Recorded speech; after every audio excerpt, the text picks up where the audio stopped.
Hi everybody, welcome to Champion Trading Corp. I'm Dave Matthews. What we're showing you today, this is one of the nicest, simple tabletop semi-automatic pressure sensitive labelers out there we see quite often, made by Advent in California. We actually have 4 of these in stock, so we hope you'll visit our website at www.champtrading.com and where you'll see more of them.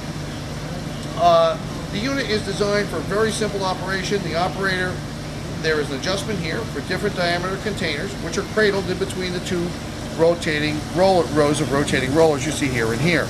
So the operator would place that in, and this little board you see right here actually activates a micro switch in here, which activates the labeler to advance a label onto the container, and because it's rotating, it will pull it from the backing material, wrapping it around the container. So if I just hit this to imitate what a bottle would do, you'll see that.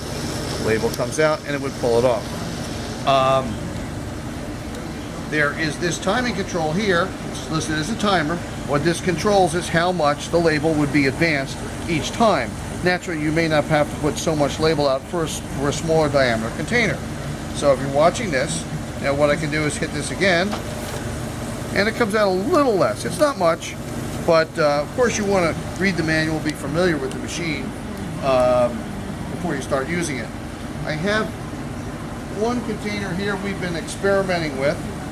This little device is a weight, because you want to have, if a non-full container, of course, you want to have a little pressure on it when it's put in place. So the operator would place this in with the weight on top of it, and that weight helps it rotate.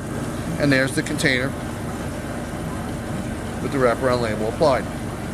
It's pretty simple. A lot of the other manufacturers, Labelad, all of the major label manufacturers make a small semi-automatic unit like this, and we've discovered that nobody's reinvented the wheel, so they all do work about the same way. Once again, you want to familiarize yourself with the machine. Well, we do have 3 more in stock, like I said, and I hope you'll visit us, and we look forward to speaking with you. Thanks for joining us today.